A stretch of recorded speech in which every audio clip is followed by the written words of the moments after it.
There are many top Spectrum game videos on this platform, but nothing that lets us know what the big three Spectrum magazines back in the day thought were the highest rated games amongst all three. The biggest and most important Spectrum magazines back in the 80s and early 90s were Your Sinclair, Sinclair User, and my personal favourite, Crash Magazine. I recently came across a forum post in spectrumcomputing.co.uk where someone had listed all the games that were awarded the top accolade in each of these three magazines. These awards had names like Your Sinclair Mega Game, Sinclair User Classic, or a Crash Smash, and occasionally went by different names like Your Sinclair Hotshot, Sinclair User Gold, etc. You get my drift.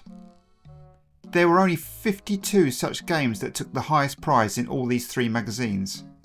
Collating the average score awarded between these three main magazines and any other publication that they were reviewed in, and any subsequent re-reviews according to spectrumcomputing.co.uk's extensive research, and yes boys and girls, we have ourselves a chart. We have ourselves a Best Spectrum game as rated by the Best Spectrum magazines.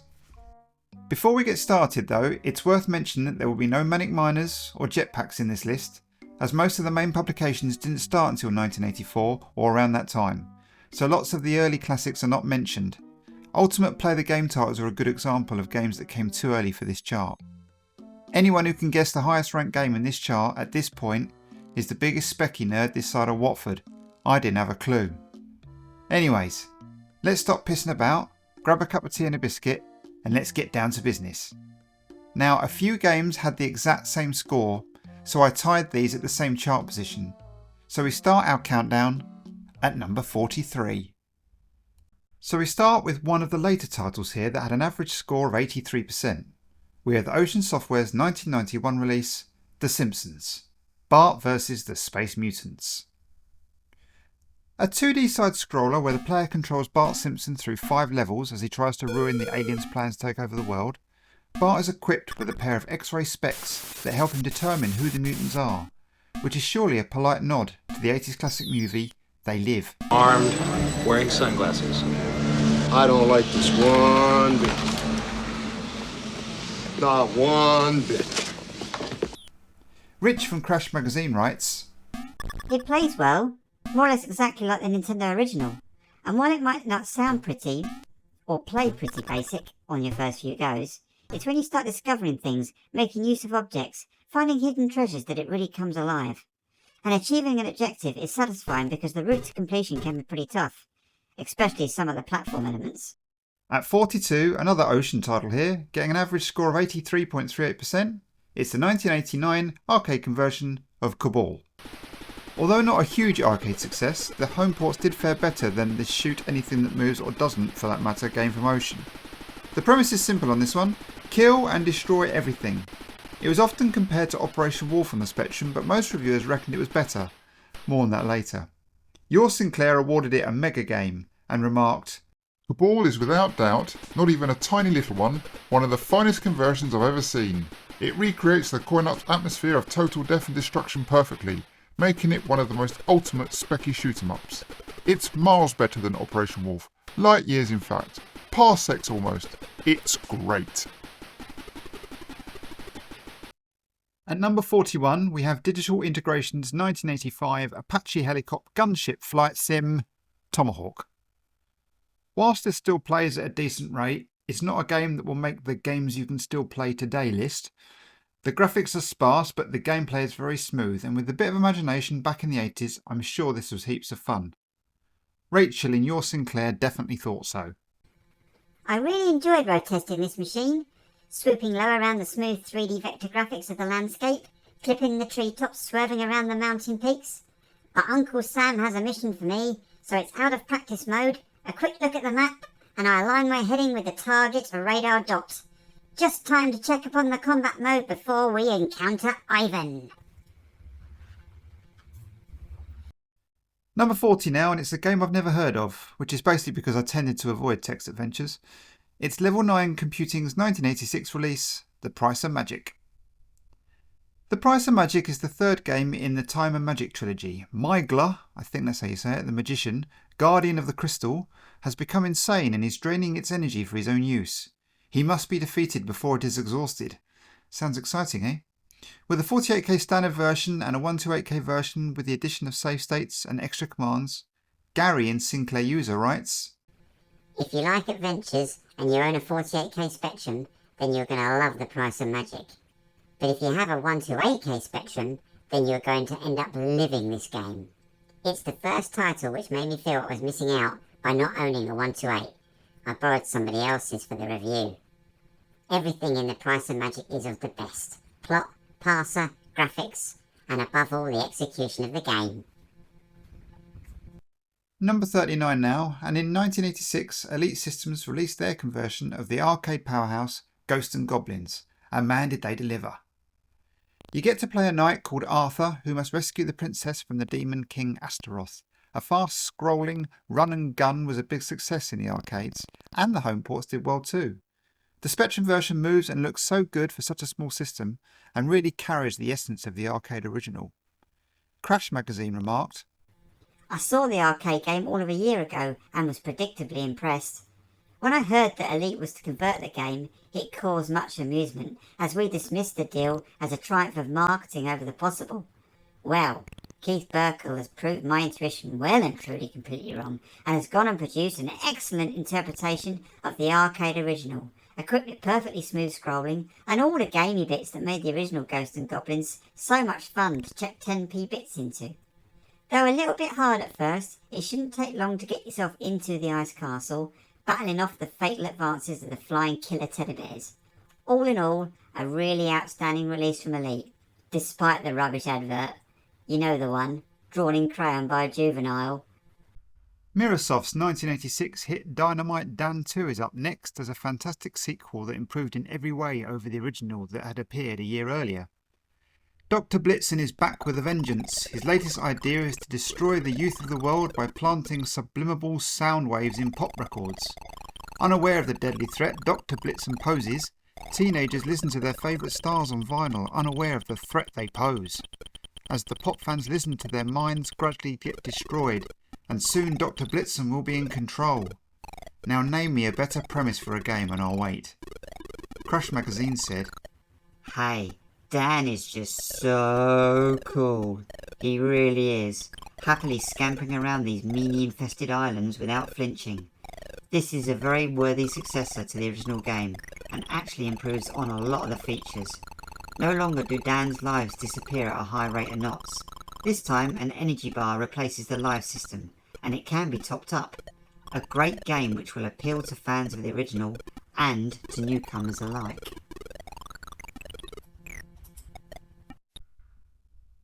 Tied with Dynamite Dan 2 with 85.75% rating at number 38 is Imagine's isometric masterpiece, Movie. This isometric 3D arcade adventure looks similar to many other titles that use this popular format. It stars Jack Marlowe, a rain-coated private detective trying to recover a tape recording from Bugs Malloy, a bad dude gangster.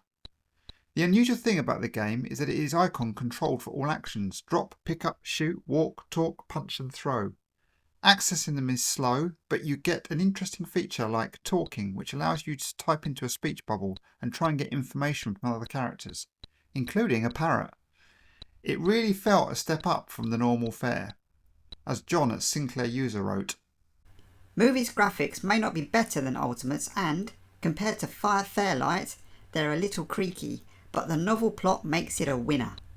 The seedy atmosphere, together with the initiative bubble speech, makes the long hours which you have to put in to crack the puzzle well worthwhile. It's a story worthy of movies. A surprising entry at number 37 for Elite's 1987 title Thundercats, which scored an average rating of 86.01%. Mum-Ra holds the eye of the Thunderer. I think that's Thunderer. Thundercats must search for it and take it. You play as Lion-O, and you must manoeuvre him through 14 side-scrolling levels to search for the missing eye of Thunderer. Back in the day, everyone enjoyed this tie-in, even if they weren't fans of the cartoon. Paul at Crash was too old, apparently. I can't say I've heard of these Thundercats chappies, although apparently they're pretty popular. I must be too old, so I can't really comment on the tie-in side of Thundercats, but on its own merits it succeeds admirably. The graphics can't be faulted, the screen is extremely colourful, and the animation top notch. The imposing enemies change from level to level so you never know what to expect, which makes you just have one more go. Great stuff. I bet the TV series ain't as good as the game. At 36 is a game that I always regarded as a Commodore 64 game, Last Ninja 2. Although lacking in colour to its other 8-bit counterparts, this isometric ninja fest was well received on the humble specky. Crash said, "This is a superb game. The graphics simply dazzle with the hero well drawn and beautifully animated. I especially like the way he draws his weapon. All this obviously makes the controls fiddly, and all the more frustrating until they're mastered. Once they are, the highest priority is finding weapons because facing a shuriken star-wielding baddie with bare hands is no fun. The puzzles all have logical answers, and half the fun is racking your brains trying to solve them. Last Ninja 2 is a great game, which deserves to do well." Imagine's 1988 Target Renegade at number 35. Fun fact, this is my favourite specky game. When acquiring the license to convert the original arcade game Renegade to home computers, Ocean acquired the option to produce and release their own home computer only sequels to the game, and Target Renegade was the first of these sequels released under their Imagine title. Capturing a lot that was great about the original game, magazines at the time rightly loved it. Bish bash bosh. Now this is what I call a beat 'em up. Things sure have changed since Renegade. The folks in the neighbourhood have taken a change for the worse. It's no longer safe to walk the streets for fear of being bashed over the head by some axe-wielding beastie boy. But now you're fit and ready to take on any old ball bouncer with a snooker cue. The moves that you possess are beautifully animated and very smoothly carried out. Though whether you'll be able to slice the rubber dresses off the busty women on level 2 is another matter entirely. Mike Lamb, he of Combat School fame, has done Imagine proud. Forget the aspirins, Target Renegade will soon get rid of that pent-up nervous tension. Even though Cabal was considered better, here we are at number 34 with Operation Wolf. A hugely successful shooter in the arcades was also hugely successful on the home ports. Despite no gun on the Spectrum version, in 1989 a special ZX Spectrum version with Magnum light phaser support was produced for inclusion with Amstrad's ZX Spectrum Plus 2 and Plus 3 Action Pack hardware bundles. This was the game that every kid had heard of or played in the arcades, so I remember the excitement of getting the Spectrum version. It actually played okay at the time, and the magazines generally agreed. At first it's a little tough moving the cursor around and hitting the keyboard grenades in time. Keys are probably most effective, as Phil proved, by reaching the 6th and final level and rescuing the hostages. Well, one of them. The sprites, despite being monochrome, are very well drawn and animated, so there's never any fatal graphic confusions. The real surprise though is how the arcade playability has been replicated. Despite finding it much tougher than Phil, I was really hooked on it. Search out Operation Wolf when it blasts into your local computer store soon, but I warn you, it won't take any prisoners. From 1990 at number 33, we have Domark's Escape from the Planet of the Robot Monsters. Originally an Atari arcade game set in the style of those 1950s science fiction B-movies, this multi-directional shooter ported well to the Spectrum. It's a 1 or 2 player game in which the player must rescue Dr. Sarah Bellum from Planet X, where her research facility has been taken over by the evil reptilians. Obviously lacking somewhat in colour from the arcade version, the Spectrum port was well received. Some nutter at Crash remarked, Graphics are small but full of animation and detail. You have to keep your eyes peeled all the time, or things like spikes shooting out the walls and the floor swallowing you up will catch you out. The 2-player option gives you even more excitement, with both players battling out together. This game is a must. If you're anything like me, a nutter, you'll enjoy every minute of it. What's better than Operation Wolf? Its sequel, Operation Thunderbolt, apparently. With 2-player action now and forward movement as well as side-scrolling, it was essentially an Operation Wolf upgrade. Your Sinclair said, Operation Thunderbolt is one of the most slickly programmed games I've seen in a long time. It's fast, smoothly scrolling, and a blast a minute. The basic game may be much the same as Operation Wolf, but with Thunderbolt's longer length, bigger and more numerous sprites, varied scrolling, extra final showdown shootout, and 2-player option to boot, it's more than worth shelling out for. Go get a copy now. At number 31, the only sports title in the list, and it's a banger, Matchday 2. John Rittman and Bernie Drummond really played smart with their 1987 hit Matchday 2. The big well-defined sprites were never going to be the quickest on the spectrum, but that didn't matter, as the gameplay more than made up for it. With the clever use of a kicker meter and 8-directional movement, it really was a tactical fight, particularly when playing against friends.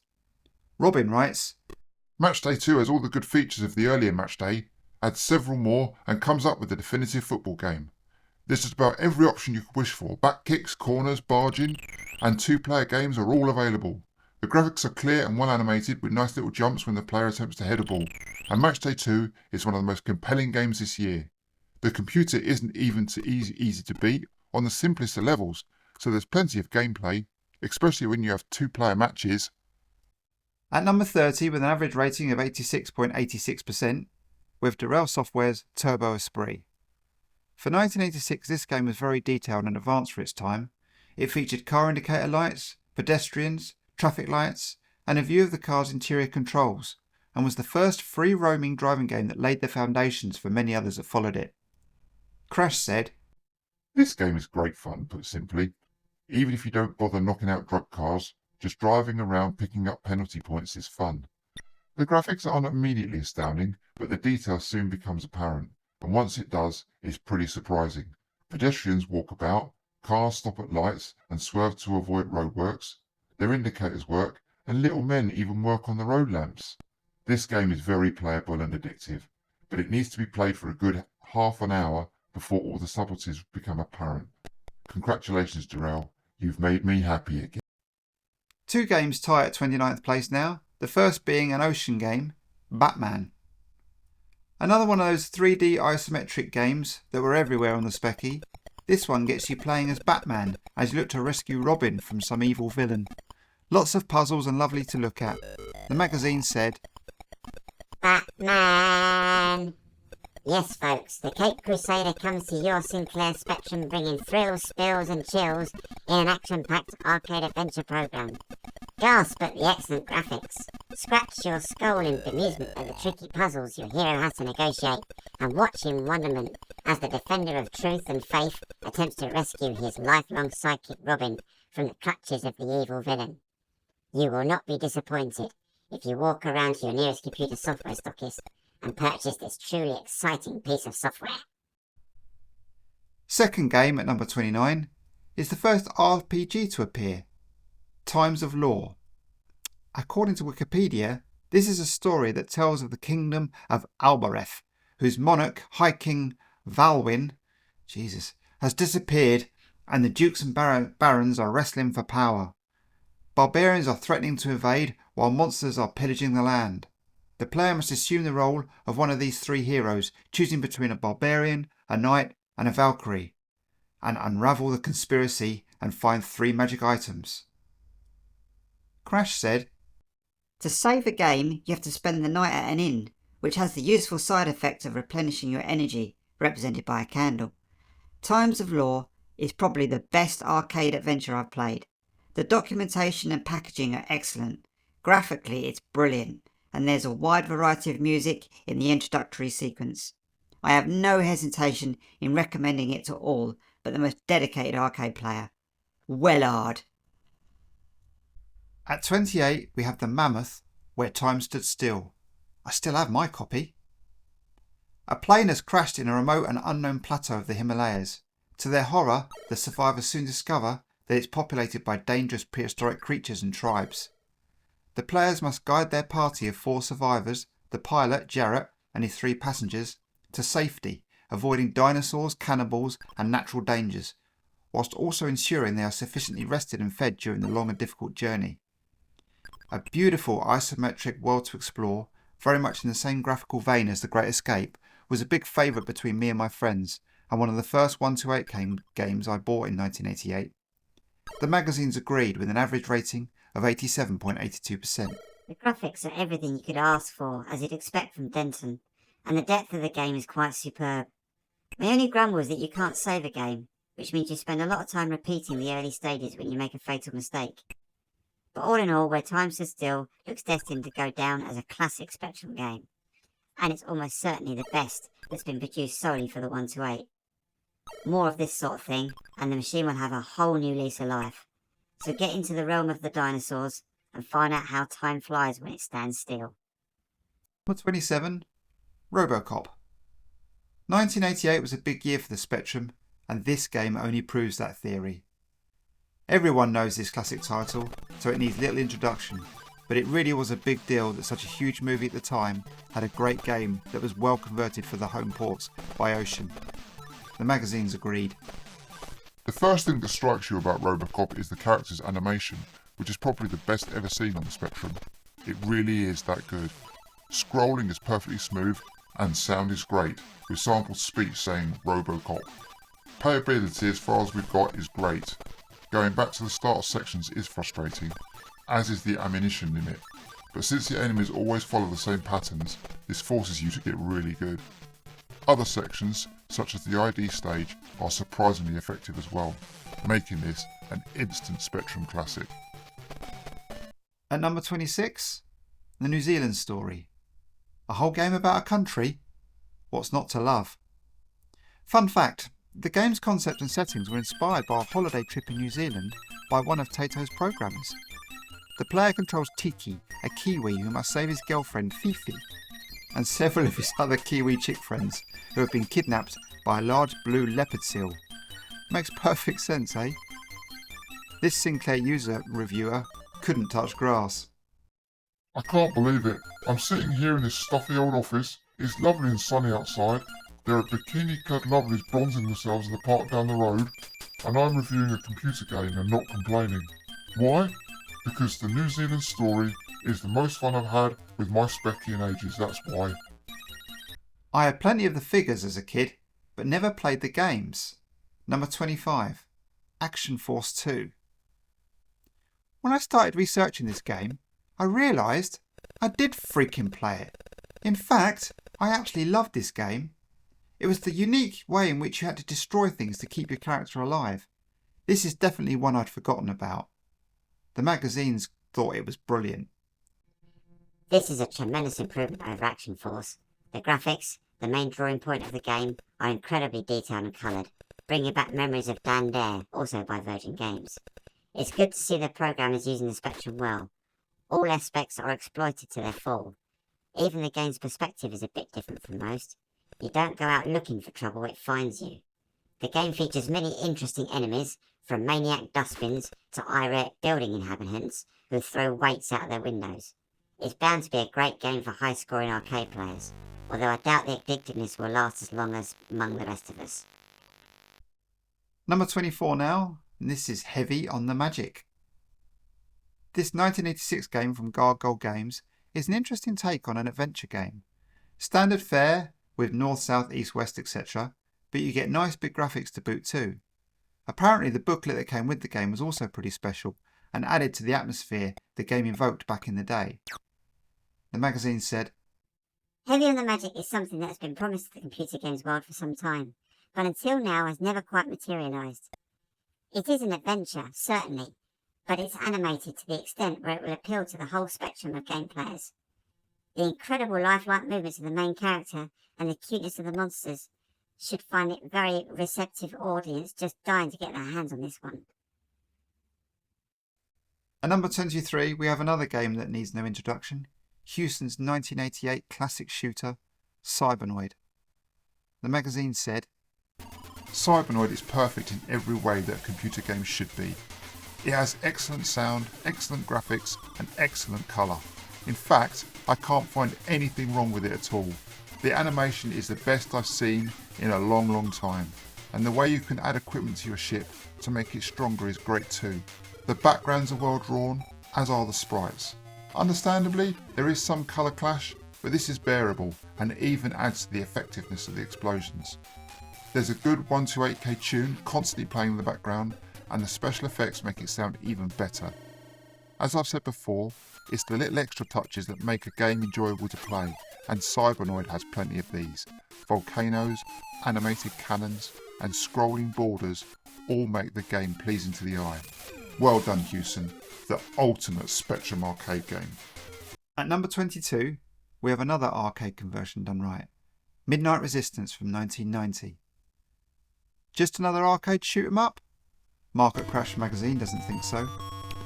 Midnight Resistance in the arcades is graphically good, but the game type has been seen by many times before, which might lead you to think, oh, yawn, another shoot 'em up. But special effects have come up with the goods. Programmed by the guy who brought you Batman the Cape Crusader, Midnight Resistance is packed with blasting mayhem. Graphics are very impressive indeed. All sprites and backgrounds beautifully detailed, and the difficulty level is set just on the right side of frustrating. Highly recommended. The first of two games at number 21 now, who both scored 90%. Houston's Rana-Rama. No, this is hard to say. I've made this word up, I think. A gauntlet-esque. Does that make sense? Top-down arcade. Rana-Rama gets you playing as a spell-turned frog called Mervyn, who is on a mission to hunt down the attackers that slayed his masters. Whew. And the magazine said, I grimaced when I heard Houston were doing a gauntlet variant. There are so many around at the moment that I'm getting bored of them. This, however, is more than just another clone. To my mind, Rana-Rama is the most playable game that has arrived for review this month. Fighting off the multitude of dungeon minions makes roaming around the playing area really frantic, and the gameplay is straightforward enough to make it compelling from the word go. Some of Rana-Rama's ideas are perhaps a little too similar to those used in Paranoid and Quasitron, but the overall gameplay certainly makes it well worth the asking price. Next up is another Houston game, which was a big game on that other 8-bit system. In 1986, Iridium. Known for its clever trickery to appear to be parallax scrolling and extremely fast horizontal left and right action, Iridium was unrivaled on the bread bin and was pretty decent on the Spectrum too. The magazine said, Wowee! This game is absolutely mega. I don't care how well it compares to the Commodore version, because it's probably the best shoot-'em-up that I've ever seen on the Spectrum. The graphics are brilliant, with some excellent scrolling, which of course isn't up to the standard of the 64 version, but is quite stunning for the Spectrum. The title tune is very good, and the game moves at a frantic pace, often resulting in cries of, "What hit me?" and "It missed!" But this is all jolly good destructive fun, and that's what I really like about it. what was better than RoboCop? At number 20, it's RoboCop 2 apparently. In 1990, the follow-up to the first game was released and based on the film with the same name. Although the film was bobbins, the game was pretty decent, and many thought it was better than the first. Crash said, So this is it. The biggie. I suppose the question on everyone's lips at the moment is it as good as the original? And the answer is no, it's not. In fact, I'm afraid to say, it's better! Ha ha! Fooled you for a moment there, eh? Nope. Oh well. There's more to it for a start. Each level is bigger and you can move around it as you like, rather than being forced along in one direction. There's more variety, lots of platforms and ladders and other interesting gameplay elements. There's more between level puzzly bits, and they're rather better too. Even the static shooting gallery screens are improved. Oh yes, and it's all animated and put together in a new super snazzy and rather fault-free sort of way too. getting to some heavy hitters now at number 19. It's Ivan Iron Man Stewart's Super Off-Road. Okay, actually this game was pretty cool. Lacking in colour on the Spectrum but making up for it in faithful gameplay, this 1990 conversion by Virgin was popular for all the right reasons. All the coin-up's addictive gameplay has certainly been transferred to the Specking version, and as always the best way to play is against a friend. Graphically the game is great, with small but nicely detailed and fast-moving car sprites. The backgrounds are also well detailed and certainly cause headaches, especially when an opponent is on your tail and you end up at the bottom of the water-filled hole. Full marks to programming team Black Gold for producing such a frustratingly playable game. At number 18, it's R-Type. An arcade shmup that needs no introduction and honestly should have proved a step too far for the Spectrum, but no. This version has everything you could wish for. It's colourful, it's fast, and it's damn playable. Another game I thought would be higher. Magazine said, This has got to be the arcade conversion of the decade. Well, at least the past 3 months. I know I've said the conversions have been good before, but R-Type is mega. The amount of colour, sound and excellent graphics that have been packed into it will just knock you over. Some of the sprites almost fill up an entire screen, and they take quite a bit of pounding before being defeated. You collect more weaponry as you destroy each wave of aliens, and when you have a lot, you're almost unstoppable. Presentation is highly polished, with excellent title and loading screens, plus a multitude of levels for you to blast through. This is an absolute must for every arcade shoot-'em-up freak. You've got to buy it. In at number 17, another game I'd completely forgotten about, but loved back in the day, Spellbound. The first, I think, budget title here from Mastertronic, who always had a mixed bag of games to choose from, where you relied heavily on how good the cover art looked. They had a winner here though with Spellbound as a continuation from Finders Keepers, playing the Magic Knight in this graphic adventure. Magazine said, Finders Keepers was Mastertronic's best game until now. David Jones has improved on the features in Finders Keepers and come up with a first-rate game. The graphics are generally good, but not some of the best around. What makes this game is the presentation. It's very easy to play without actually reading the instructions, and subsequently it doesn't take long before you're addicted. The menus that appear make the game easy to understand, and they've cut out the need for mega quick reactions which other arcade adventures depend on. If you've got $2.99 to spare, then get this, you won't regret it. With a whopping 90.89%, at number 16 is Oceans Head Over Heels. I was never a big fan of these isometric titles when I was a kid, but I appreciate them now. What a technical marvel they are to push so much into 48K. Head Over Heels was no exception and was highly regarded. This is the third game in the list by John Rittman and Bernie Drummond, which just shows you how talented those guys were. The players control 2 characters instead of just one, each with different abilities. Head can jump higher than Heels, control himself in the air, and fire donuts from a hooter to paralyse enemies. Heels can run twice as fast as Head, climb certain staircases that Head cannot, and carry objects around a room in a bag. The uniqueness won it lots of praise. Wow, this is the ultimate game. Head and Over Heels has some fantastic graphics. It proves to all disbelievers that there is still something left in this forced perspective 3D world. The characters are superbly designed and the animation has to be seen to be believed. The front end is brilliantly designed and everything fits together perfectly, bringing some of John Rittman's excellent ideas to full fruition. The playability is beyond compare, as are the addictive qualities. Head Over Heels is excellent value for money and it must be in everyone's collection. In at 15 is one of the later games in the list, 1992 board game Space Crusade. The first game to be set in the Warhammer 40,000 universe, this board game conversion by Gremlin was faithful to the original concept. Over to you, Garth, in the magazines. Wow! I've played the board game version of Space Crusade before, and Gremlin have taken all the pain from the game with this excellent conversion. No Crusade fan should be without it, and anyone who likes strategy board games should try it. It's even a reasonable blast too, but you've got to use your brain if you want to stick around for any time. Number 14 sees Jeff Crammond's classic, The Sentinel. I missed this game the first time round, and it seems a tough play now, but this was one of the first 3D solid field graphic games on the home computers.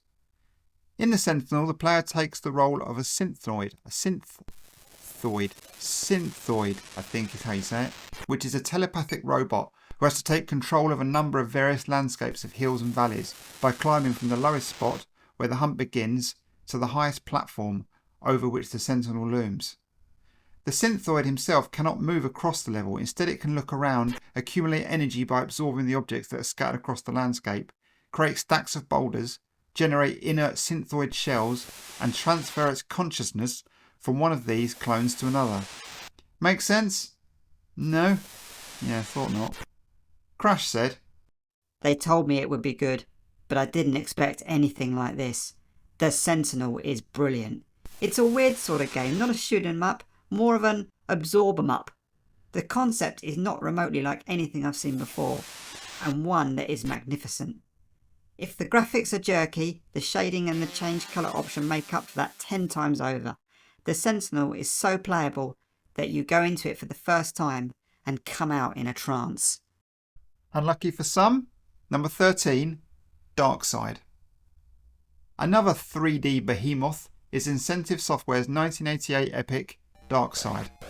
A sequel to the Driller game, this was an FPS game with huge ambition on the specky. Using a 3D engine called Freescape, you play an astronaut who must stop a huge giant crystal weapon known as Zephyr 1. Magazines loved it. The impossible has been done. Incentive had taken the best game of 1987, improved on it, and made it one of the best games of 1988.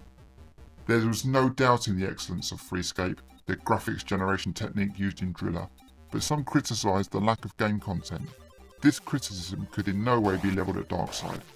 It's not just a fast action game, albeit only 5% faster than its predecessor, requiring accuracy and coordination, but also a very strong strategy game.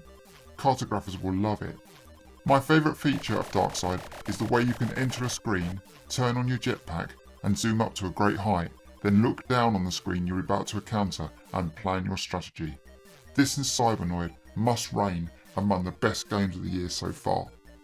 When Darkside came in review, I played it for a solid, almost for a whole day, and I can't say that about many games nowadays. Another movie tie-in makes it in at number 12, The Untouchables. A side-scroller based loosely on the movie, the game plays out some of the more significant parts of the film. Set in Chicago, the primary goal of the game is to take down Al Capone's henchmen and eventually Capone himself. Matt from Your Sinclair said, What a little cracker of a game. Everything is as smooth and polished as you can get on the specky, and it's jam-packed full of things to do. The monochrome blue graphics are very nice and clear, the animation is top-notch, and to cap it off, the 30s style music is very atmospheric indeed. All in all, very playable. A hit! What the blimmin' hell is a Tau Ceti in at number 11? I'm not even sure I'm saying it right.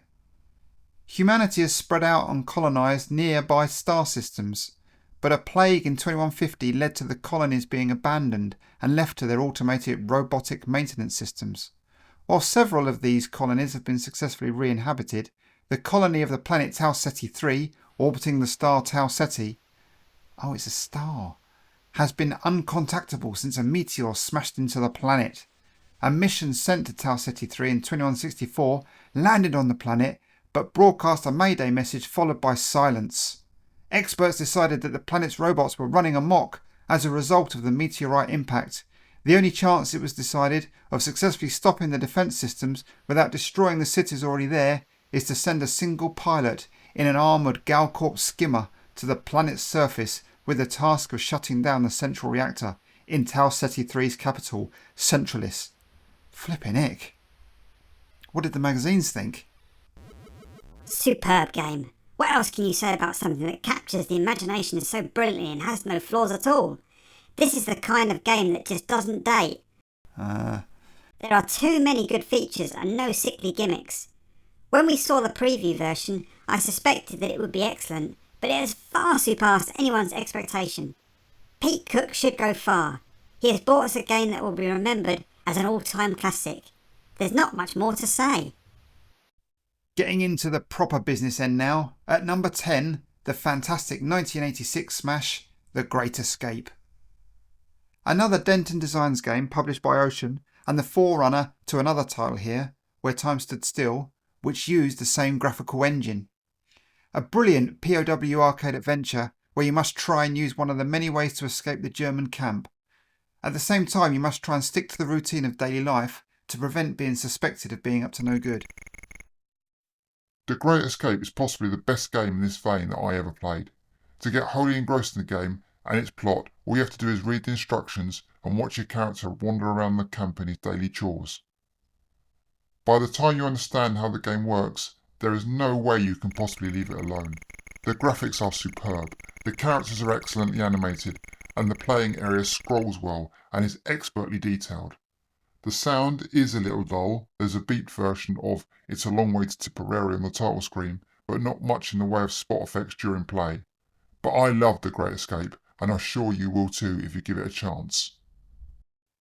Good driving games are rare on the Specky, and only a couple have appeared on this list. This one the last of them, the highly regarded arcade port of Chase HQ. With the obvious limitations of the ZX Spectrum, Ocean's attempt at bringing a fast, frantic arcade driver to the Spectrum in 1989 was a massive triumph. Your Sinclair agreed. Chase HQ? It's crap. Absolutely the worst so-called driving game I've ever seen. Ho ho ho. Like my little joke, readers? Not said with much conviction, was it? That's probably because it wasn't really true. Nope, Chase HQ isn't crap. In fact, it's one of the best driving games I've ever seen. And it'd be a perfectly sound thing to spend your money on, ho-hum. It's getting really boring writing good reviews of every Ocean game that comes out, but, well, the truth's the truth, I suppose, and it has to be said, Chase HQ is an absolute corker of a game. We have three games at number 8, all tied at 93%. So we start alphabetically with the first of these three, Fairlight. Another 3D isometric game makes the list. Geez, they made a lot of these, eh? Released by Edge slap bang in the middle of the 80s, you control an adventurer named Isvar. And he's on his quest to find the Book of Light to escape the castle Avars. Sounds pretty straightforward to me, but this is one of those games that I had a copy of, a backup, and therefore I had no idea what the fuck I was doing as I didn't have the manual. Anyway, magazine said, Ultimate first introduced us to realistic 3D graphics, but sadly not a lot of the games were bolted onto them.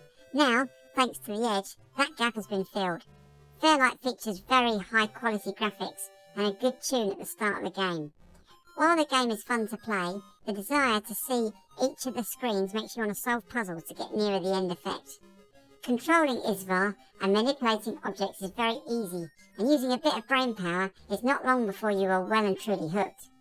It's hard to say whether Fairlight will appeal to arcade fanatics, but I'm sure there are a few people who could actually say this game is useless. The Edge have come up with a very good arcade adventure with 3D graphics that should rate in everyone's top 10. Next up, another game beginning with F that I had no clue what I was doing in, Firefly. Yet another Ocean game. Either magazines loved Ocean a bit too much or they just made loads of good games. This 1988 release was no different. Crash described what you needed to do, as I was always confused. Firefly is an abstract shoot 'em up. There's no saving the world scenario, just a colourful nail-biting challenge. It starts on a grid 5 squares by 9. Down the left hand side is a row of white squares, and that's where you start in your Firefly craft. The aim is to reach a green switch on the opposite side of the grid by moving one square at a time.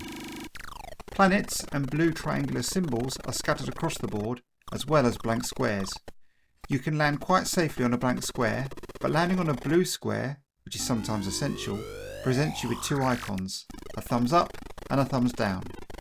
Landing on a thumbs up allows you to clear a path across that particular square, but if you land on a thumbs down, the grid is rearranged and the Firefly craft is damaged.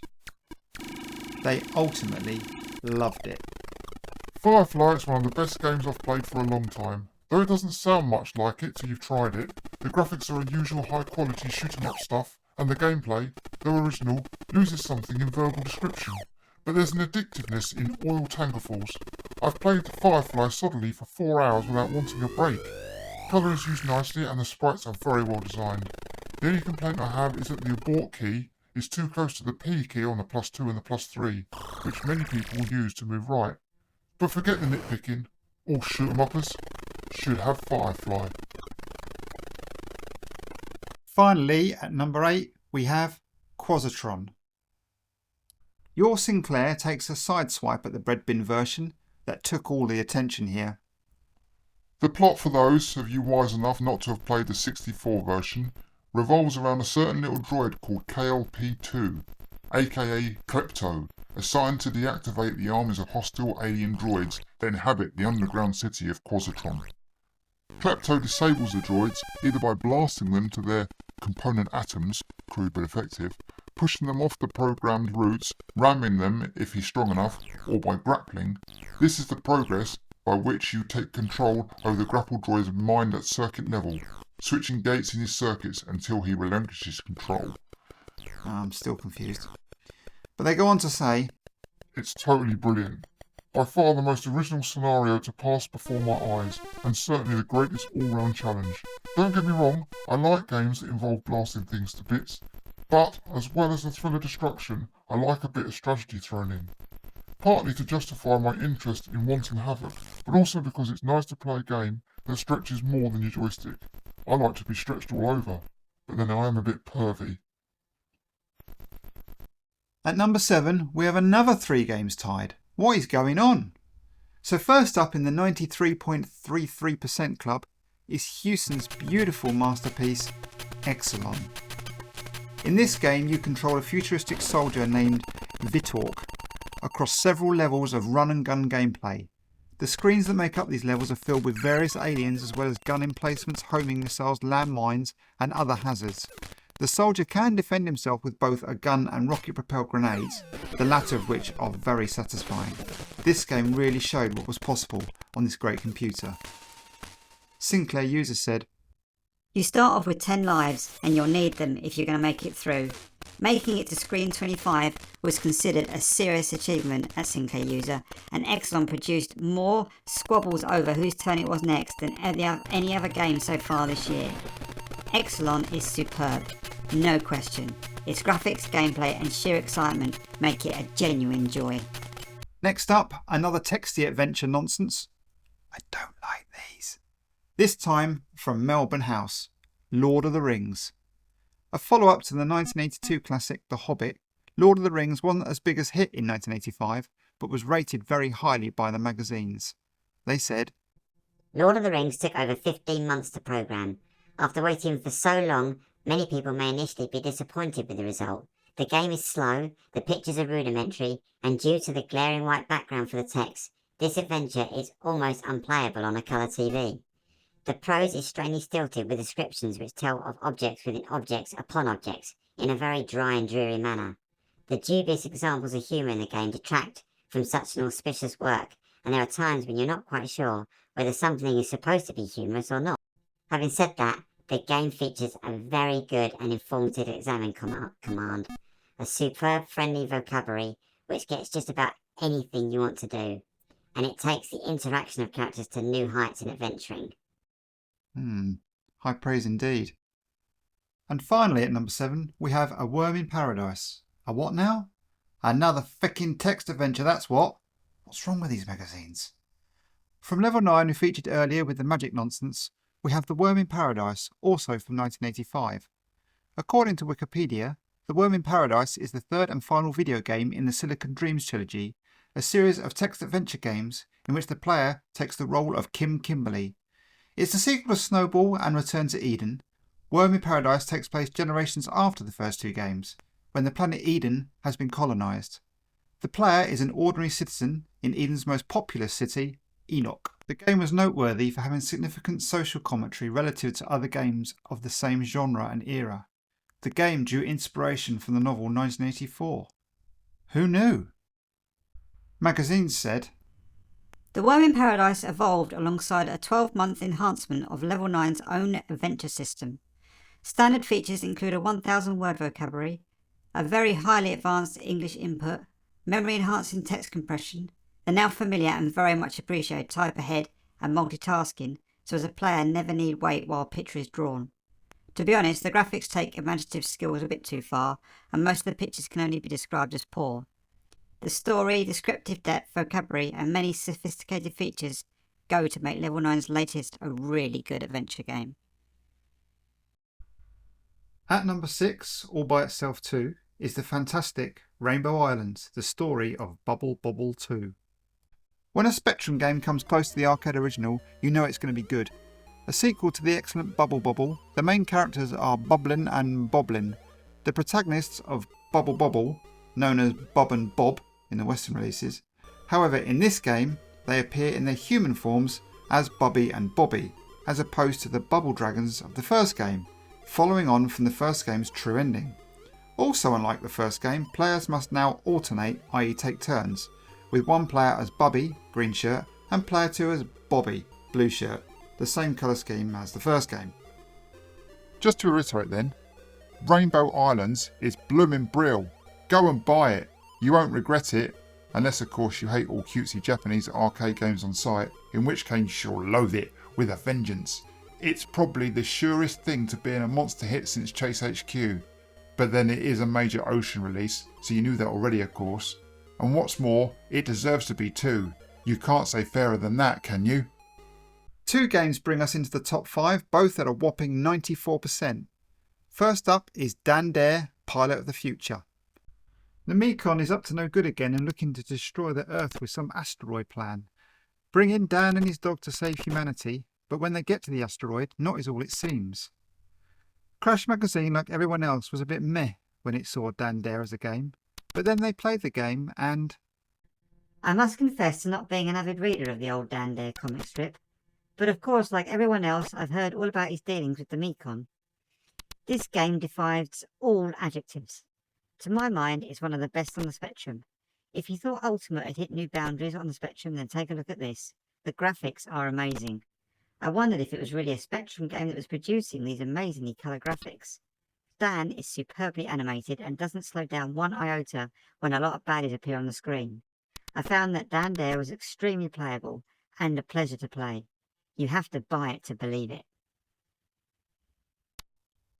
The other game at number 5 comes from, I think, the most underrated software house, Odin. The game is Heartland.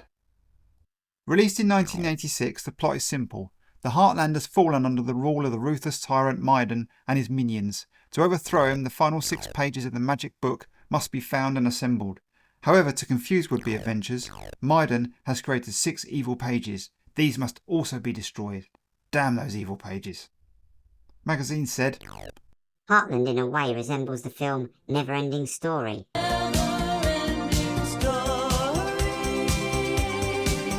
As the plot is based around the book. As with all other Odin games, this is very playable and immensely compelling. The graphics seem to be a little more impressive than those in their last release. There is plenty of colour and the animation of all the characters is superb. The sound is also excellent, with lots of spot effects during the game, and a very jolly tune on the title screen. I strongly recommend this as it's a very good place for finished software. OK, into the last 5 games, and we have 2 tied at number 4 spot, one of which is one of my all-time favourites. So at 94.33%, we have the best game ever based in a school, Back to School. When Microsphere released this game in 1985, I was 11 and just starting senior school. I was prime Back to School material and I lapped it up. I could change the names of the teachers for goodness sake. The whole thing, including kissing the girl from the other school, was just a bit of me. If you've never played this game, you have to at least once. It's so good and screams nostalgia at me like few other games. Crash Magazine said, School Days was one of the best games of 1984 and I'm sure it would still be a hit if it was released today. Back to School continues the formula, but an extra dimension has been added to the game. This game is very playable from the word go, but it takes a lot of practice and a lot of time to get anywhere. As for the graphics, they live up to the standards set by School Days. Indeed, they have been improved upon, and the extra playing area makes it a delight to look at. This is a very involved and tough arcade adventure, yet it's very simple to actually play. Overall, it's a fantastic game that is well worth the asking price. Also scoring 94.33% average rating is Electric Dreams Spin Dizzy. Always compared to Marble Madness, you are a land mapping device called Gerald, and you have been sent by the corporation to map a new dimension. Time is money, and you must whiz round the narrow platforms in search of power crystals to prolong your life so you can finish the mission. One of those games that doesn't look all that, but is heaps of fun.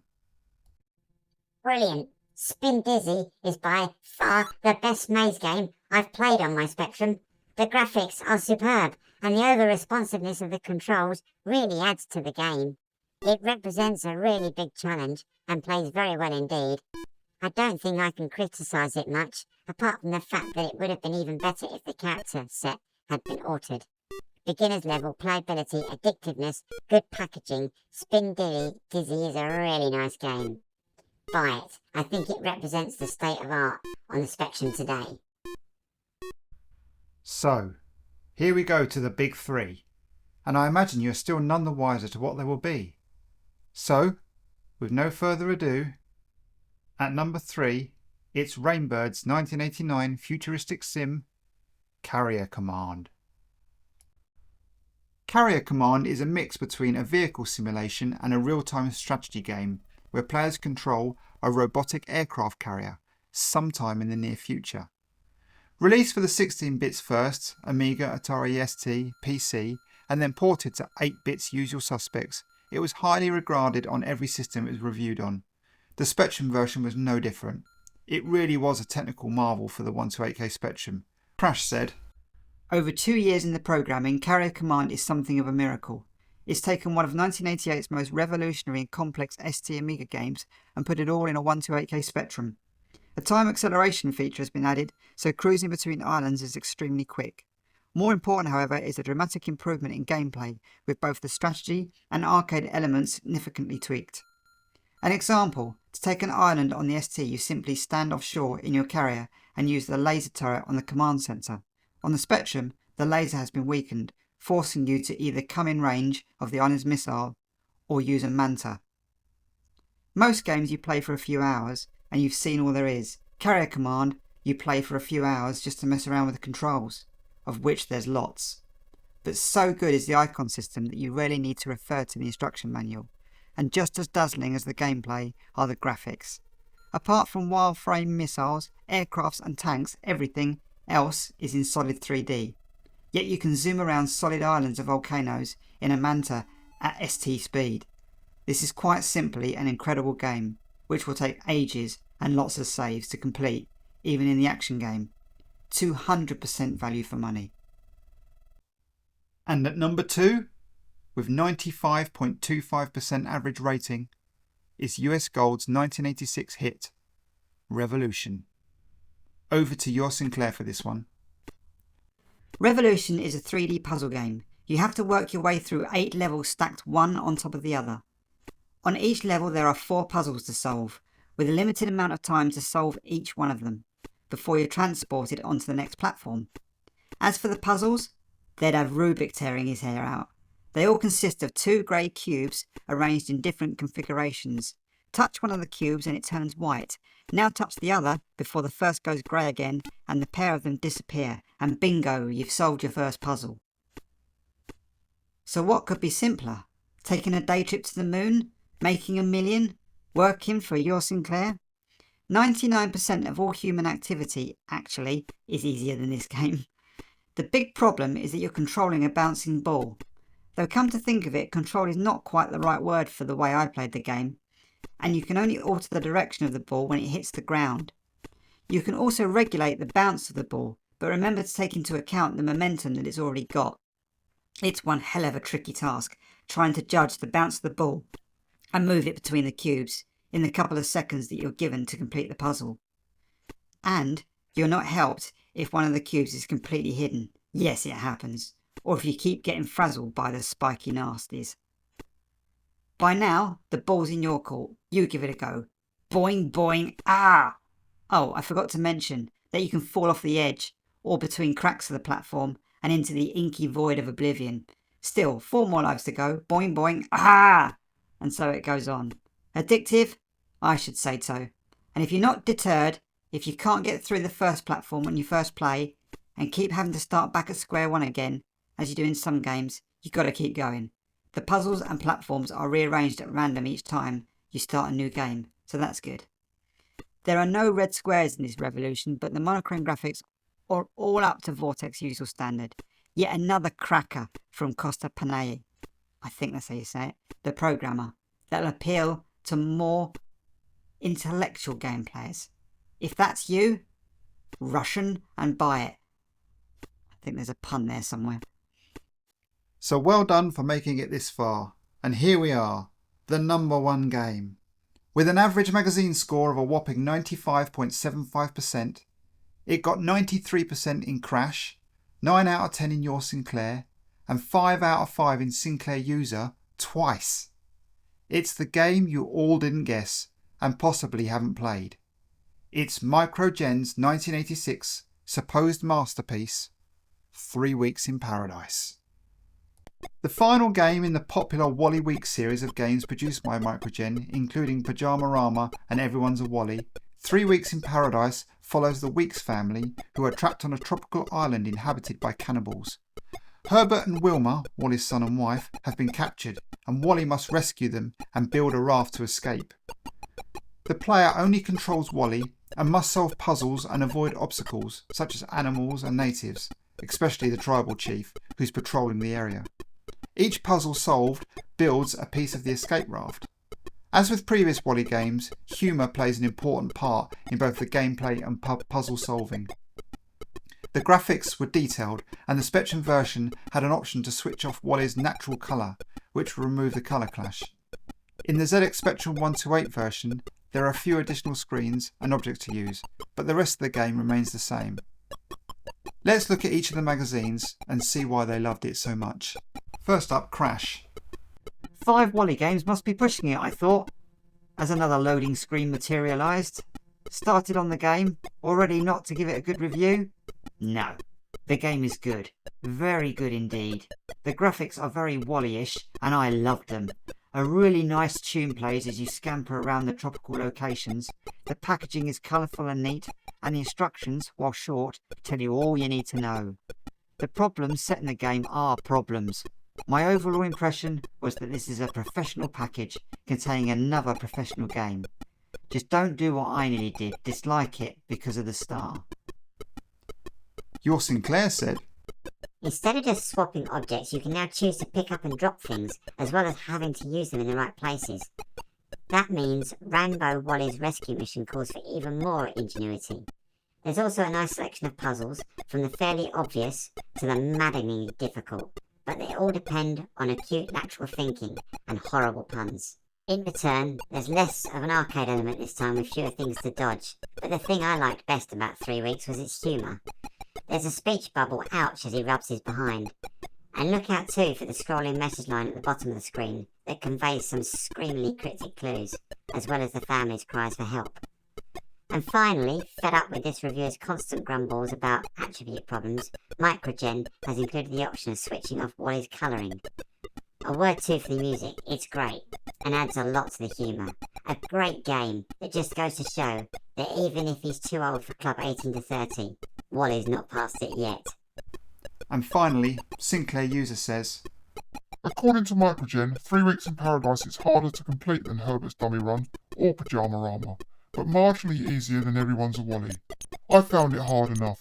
The clues are devious, but not impossible, and once you know where certain objects belong or what they do, you can look at the remaining articles and group them. The graphics are large and colourful, the animation's smooth.